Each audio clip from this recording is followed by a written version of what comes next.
पंजाब के सीएम भगवंत मान ने लिखा कि अदरक, लहसुन, जीरा, मेथी पाउडर, लाल मिर्च, काली मिर्च और धनिया से सब्जी स्वाद बन सकती है, लेकिन सब्जी नहीं बन सकती। ये 7 इंग्रेडिएंट्स के नाम लेकर मान ने राघव और बाकी 6 डिफेक्टेड एमपीज पर तंज जरूर कसा है, और तंज कसने के पीछे वजह भी है। वजह है पंजाब 2027 का चुनाव। नमस्कार, मेरा नाम है श्वेता शर्मा, और अगर किसी ने दूर की सोची तो साइडलाइन हुए राघव चड्ढा ने सोची। दूर यानी 2027 पंजाब चुनाव, और इन्हीं चुनावों के लिए राघव ने चली है सबसे बड़ी चाल। राघव चड्ढा का आम आदमी पार्टी से बीजेपी में जाना सिर्फ एक पर्सनल करियर मूव नहीं है, ये एक केयरफुली प्लान्ड पॉलिटिकल मनूवर है, जिसका सीधा निशाना भगवंत मान और आम आदमी पार्टी लेड पंजाब गवर्नमेंट है, खासकर जब 2027 असेंबली इलेक्शंस नजदीक आ रहे हैं। अपनी यंग रिफॉर्मिस्ट इमेज और आम आदमी पार्टी के पंजाब कैंपेन में निभाई गई भूमिका का इस्तेमाल करते हुए बीजेपी अब आम आदमी पार्टी की नैरेटिव को तोड़ने की कोशिश करेगी, लीडरशिप को डिस्टेबलाइज करने और भगवंत मान को एक वल्नरेबल मुख्यमंत्री के तौर पर दिखाने की कोशिश कर रही है। तो सबसे पहले इम्पैक्ट किस पर हुआ? मान की इमेज पर सीधा हमला हुआ है। राघव चड्ढा की डिफेक्शन को बीजेपी इस तरह पेश कर रही है कि आम आदमी पार्टी अपना रास्ता भटक चुकी है, जिससे भगवंत मान की लीडरशिप पर सवाल खड़े होते हैं। चड्ढा, जिन्हें कभी फ्यूचर पंजाब सीएम के तौर पर देखा जाता था और जो 2022 पंजाब कैंपेन में अहम भूमिका में थे, अब करप्शन ऑफ आइडियल्स और सेंट्रलाइजेशन ऑफ पावर जैसे आरोप लगा रहे हैं।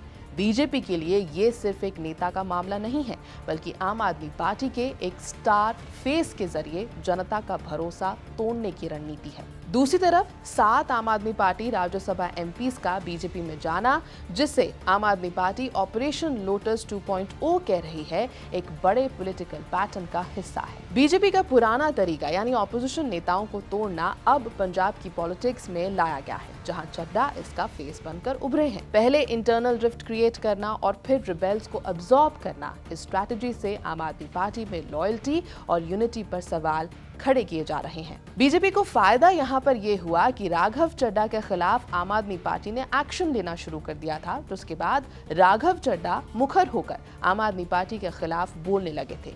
इसी रिफ्ट का फायदा बीजेपी ने पूरी तरह उठा लिया। अब फोकस होगा अर्बन और यूथ वोटर्स पर। चड्ढा की image urban articulate youth icon के तौर पर है।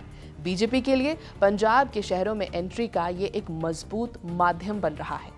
बीजेपी जानती है कि 2027 में भगवंत मान को चुनौती देने के लिए उसे यंग वोटर्स को टारगेट करना होगा, जो 2022 में आम आदमी पार्टी के साथ आए थे। अब स्पीचेस और इंटरव्यूज में चड्ढा आम आदमी पार्टी के प्रॉमिसेस वर्सेस परफॉर्मेंस गैप को हाईलाइट कर रहे हैं, खासकर जॉब्स, लॉ एंड ऑर्डर और एग्रीकल्चरल इश्यूज पर। भगवंत मान ने डिफेक्टर्स को गद्दार कहा है और उनकी पॉलिटिकल क्रेडिबिलिटी पर सवाल उठा दिए हैं। लेकिन ये नैरेटिव बीजेपी के लिए भी काम कर रहा है। जहां मान डिफेंसिव दिखते हैं, वहीं राघव चड्ढा खुद को प्रिंसिपल्ड लीडर के रूप में पेश कर रहे हैं। इस तरह का पोलराइजेशन क्रिएट हो रहा है, जहां आप सपोर्टर्स और बीजेपी इकोसिस्टम अलग अलग नैरेटिव्स को पुश कर रहे हैं। सबसे बड़ा असर आम आदमी पार्टी की लॉन्ग टर्म पंजाब स्ट्रैटेजी पर पड़ने वाला है। बीजेपी ने आम आदमी पार्टी के ही एक की स्ट्रैटेजीज को अपने साथ लेकर यह सिग्नल दिया है कि पार्टी के अंदर से भी लीडर्स को तोड़ा जा सकता है। इससे लोकल लीडर्स के फ्यूचर डिसीजंस भी प्रभावित हो सकते हैं। अब भगवंत मान के सामने सिर्फ 2027 इलेक्शन जीतने की चुनौती नहीं है, बल्कि ऑर्गेनाइजेशन को मजबूत बनाए रखने की भी बड़ी जिम्मेदारी है। राघव चड्ढा का बीजेपी में जाना उनके पर्सनल पॉलिटिकल फ्यूचर से ज्यादा बीजेपी की उस स्ट्रैटेजी का हिस्सा है, जिसके जरिए वो पंजाब में भगवंत मान को आइसोलेट और चैलेंज करना चाहती है। अंदर खाने तो खबर ये भी है कि राघव के पास वो जादू है जो पंजाब में हलचल ला सकता है। राघव चड्ढा और संदीप पाठक का आम आदमी पार्टी से एग्जिट पंजाब पॉलिटिक्स के लिहाज से एक बड़ा स्ट्रेटेजिक सेटबैक माना जा रहा है, क्योंकि दोनों ही 2022 असेंबली इलेक्शंस में आम आदमी पार्टी की हिस्टोरिक जीत के की आर्किटेक्ट्स थे।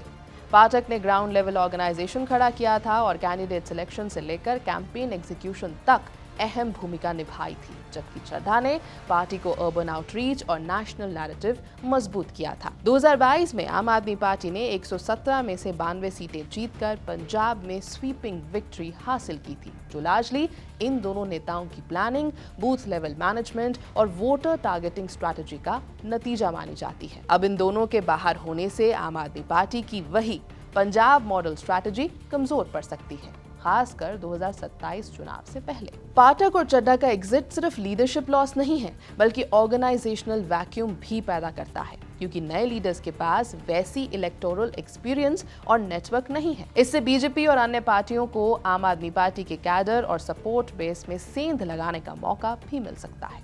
इसके अलावा भगवंत मान सरकार पर अब प्रेशर बढ़ेगा कि वो गवर्नेंस डिलीवरी से पॉलिटिकल नुकसान की भरपाई करे।